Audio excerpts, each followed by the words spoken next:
With Eric Cartman, TVs just aren't safe, pal. Not even schools are safe. Right. Cartman is clearly the most destructive resident of South Park, hands down. We're about to find out how much he has cost the town in property damage over the last 26 seasons of the show, starting with the episode The Death of Eric Cartman. Butters is just the sweetest little guy ever, and he 100% deserved that invitation to Casa Bonita. What he definitely didn't deserve was for Cartman to steal his place by faking an apocalypse and locking him in a bomb shelter for 3 days. Sadly, that's just one of the many examples of Eric treating poor Butters like garbage, so let's keep talking about it. The episode opens with the fat, selfish frick hole eating all the skin off the fried chicken Sharon bought for the kids to share. Stan, Carl, and Kenny are so pissed they vow to never speak to Eric ever again or even acknowledge that he even exists. Stan, it's me, Eric. Can you want 50 cents? I'm right here.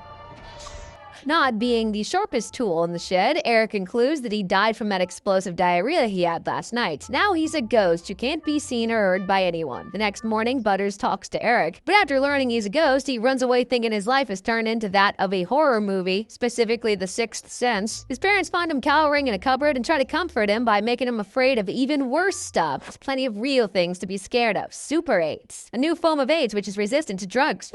Look, these ghosts don't exist and there's nothing to be afraid of, except for Super 8s. Honestly, I was expecting Butters to get grounded for believing in ghosts. Poor kid gets grounded for everything. Remember when his parents grounded him because they thought he looked like a jackass in the school picture? Little dude can't help the face he was born with. Anyway, the Super 8's talk don't make Butters any less scared of ghosts, so when Eric suddenly appears in his room that night, I'm sure he almost fracking shat himself. For some reason, Cartman's spirit is trapped here on Earth, and he believes it's because he needs to make amends to all the people he's been a fracking frick to. And as Butters is the only one who can hear him, he's gonna have to do all the talking. Eric wants you to know that he's sorry for all the times he made fun of you for being a no good stinking Jew. He's asking for your forgiveness. Remember the good times. There were no good times. He can just tell me himself. God forgave the Jews. You should be able to forgive me. All right, come on, Butters. We gotta go tell Token I'm sorry for ripping on him for being black.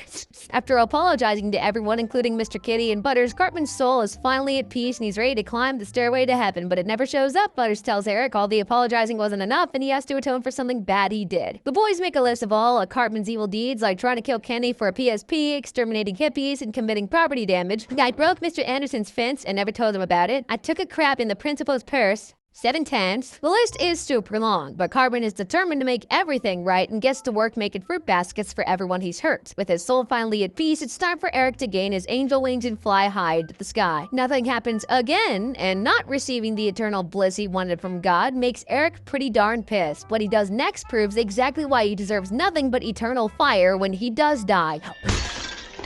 You think it's funny? Stupid butthole God!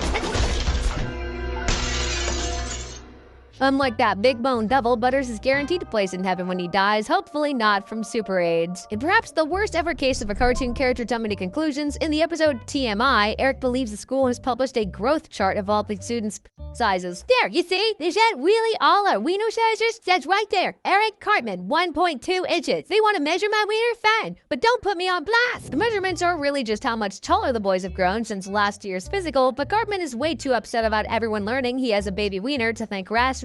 To protect his own ego, Eric forces all the boys to get their remeasured, and being totally not gay, he volunteers to conduct every examination himself. Whip it out, Butters. All right, Butters, let's see what you got going on down there. Hey, wait, the cold is making it shrink some. I can't wait if your wiener is pulling a scared turtle. There he is. Who's a little guy? Looks like we have, wow, 2.4 inches. Really nice, Butter. After putting himself at the top of the growth chart with a very believable 13.7-inch wee-wee, Carl and Stan demand he get remeasured with witnesses. When the actual boy's size growth chart is published, Cartman is right at the bottom with a 1.4. Measuring the private parts of other students unsurprisingly gets Eric sent straight to the principal's office, and he later ends up in anger management. Another member of the South Park Small Society, Randy Marsh, joins him in anger management after punching a doctor for discrediting his ridiculous size adjustment theory, and Mr. Marsh is just as much trouble as Eric Cartman. Yeah, dude. All fired up, the microscopic club storms a FedEx and unleashes their built-up rage over being smaller than average. Yeah, dude. Let's see how the American government likes it. Pissed off, an angry party ends up destroying the entire FedEx and setting it on fire. Knowing how angry Eric was, there's no way he didn't help destroy that whole office with his hammer. So let's add $100,000 worth of damages to his property damage debt. It's funny how Cartman thinks calling the other boys gay is some kind of sick burn when he is clearly the gayest kid in South Park. Let's look at the evidence. He's off Ben Affleck. Oh God, Jenny! Oh, sick! Graped Butters. You're not gonna stick something yicky in my mouth, are you? I swear on my mother's life, Butters. Okay. Alright, you ready? Just sit really still, okay? Here we go. Butters! Had a major crush on a life-size Justin Timberlake cardboard cutout. Come on, Justin, touch my body. Ooh, Justin, yeah. Check out my nice hot body. Wow, kid, you're a little...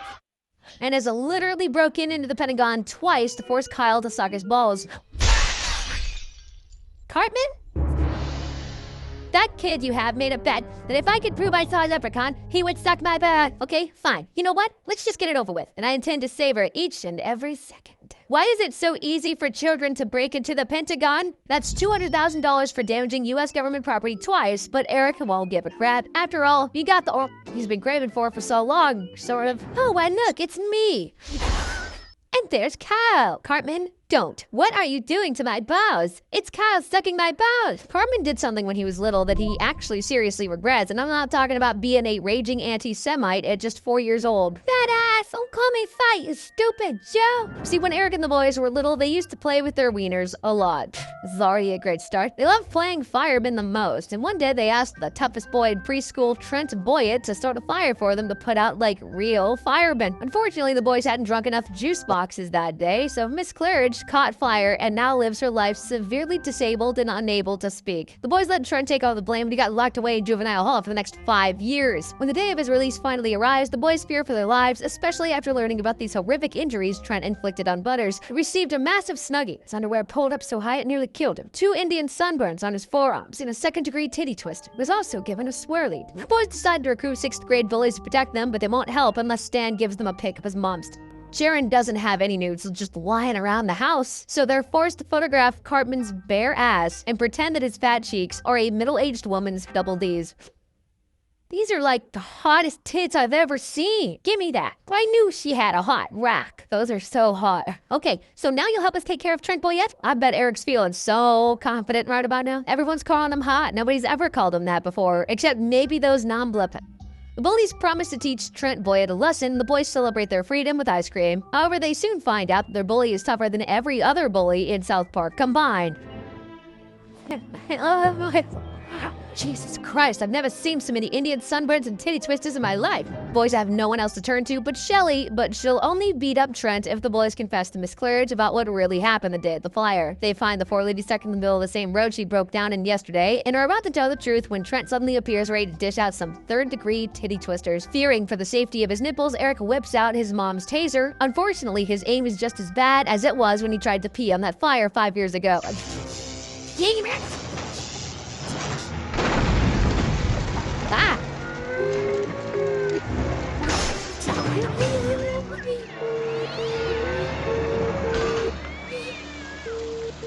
Eric blames everything on Trent again, and he gets shipped off right back to juvie for another 5 years. Cartman will be in for a major beating when he gets out, but for the time being, he's got bigger things to worry about, like those 6th graders who think his ass is the hottest parrot in the world. Phew! I'm gone, Well, that's half of Cartman's destruction antics against South Park down, and he's already accumulated $907,325 worth of property damage. That's a lot of money. And to think he could have paid it off if he hadn't blown his $1 million inheritance on Cartman land. Now he's never going to be able to pay off his debt, especially not when there's even more terrible cases of property damage they still need to get through. The girls once voted Eric the 2nd ugliest boy in class. Kyle is number 1. And that's just based on what he looks like normally. He definitely made the bottom of the list of all the girls saw him that time he stuck Scott Tenorman's pubes to his face. I'm here to collect $10 that you owe in back taxes. You glued my pubes onto your face. What about that time he became one with his trapper keeper?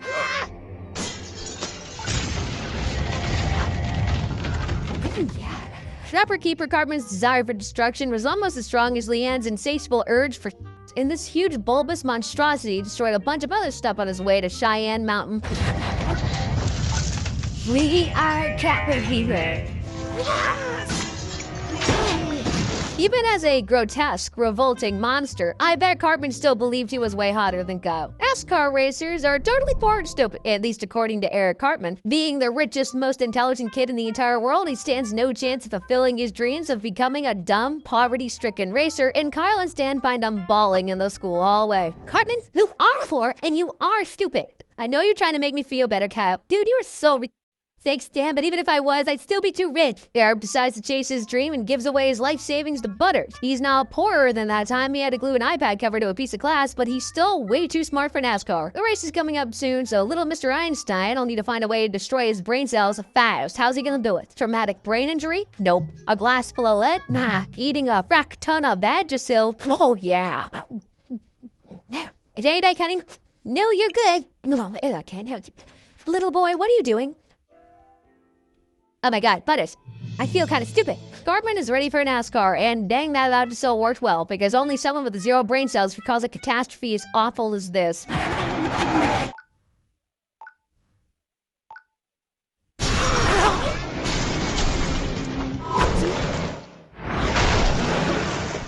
Eric ended up in the hospital with 2 fractured ribs, a broken femur, a level 2 concussion, plus 3 small in his stomach, and honestly, this hospital bill is probably going to cost more than all that property damage. Now, Cartman doesn't really pay attention in history class, but he was able to learn about the Civil War by starting a second one in the episode The Red Badge of Gayness. The boys are rehearsing for the annual Civil War reenactment, and Eric was the drummer. Oh, wait, you know what I say? I'm getting him. You. Later, the morning of the reenactment, Cartman shows up dressed as General Lee, the commander of the South. He vows to whoop the North's butt and bets Kyle that if the South loses, he'll be his slave for a whole month. The reenactment begins, and yeah, the Union destroys the Confederates. Apart from the live audience and the lack of blood, everything is just like the history books until Cartman shows up. Hey, what's that guy doing? Long live the Confederates!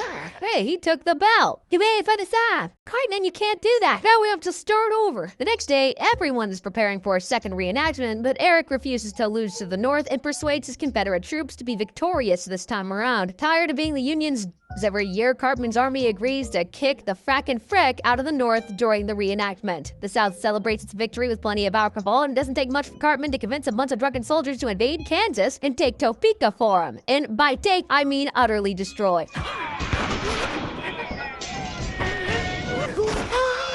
These are blanks, but they still hurt like hell. It's ours! It's ours! We've taken Topeka! Taking Topeka by force, the Confederates also conquered Chattanooga, Tennessee.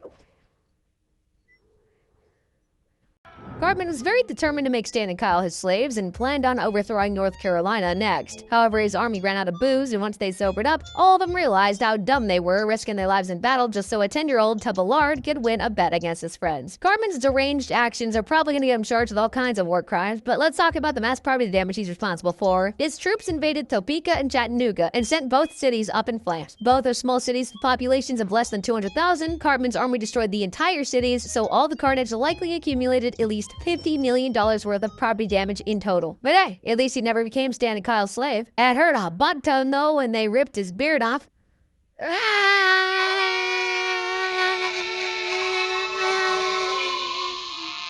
Trey Parker definitely needed a cough drop after that. Actually, maybe like frackin' 10, I don't know. While the Coon may look like something straight out of a furry Comic-Con, he's just Eric Cartman's lame supervillain alter ego. In the episode Coon vs. Coon and Friends, a BP oil company drills into the ocean floor, accidentally unleashing Cthulhu, an ancient evil god from another dimension that defies all explanation. The Coon teams up with the monster and banishes Stan, Kyle, and the other superheroes to the dark oblivion as revenge for kicking him out of Coon and Friends after he beat up Clyde and Bradley for no reason. That's 6 douchebags down, but there's so many other a-holes for the Coon to eradicate that he's had to make a list. We've taken out most of the synagogues, destroyed San Francisco. Next order of business would be Burning Man. Cartman said he wiped out most of the synagogues and completely destroyed San Francisco. That there's approximately 3,700 synagogues in the US, assuming 90% were destroyed by the Coon and Cthulhu. That's at least $3,330,000,000 worth of property damage. Synagogues are fancy places. Let's not forget about San Francisco, though. The Golden Gate City has a population of 870,965. Considering all the buildings, bridges, vehicles, and other kinds of personal property that must have been destroyed, I estimate that Eric has about $1 billion worth of property damage to answer for. And the destruction doesn't even stop there. The next day, the Coon and Cthulhu head to the Burning Man Festival. Now it's time to make the world a better place by exterminating all those peace-loving potheads.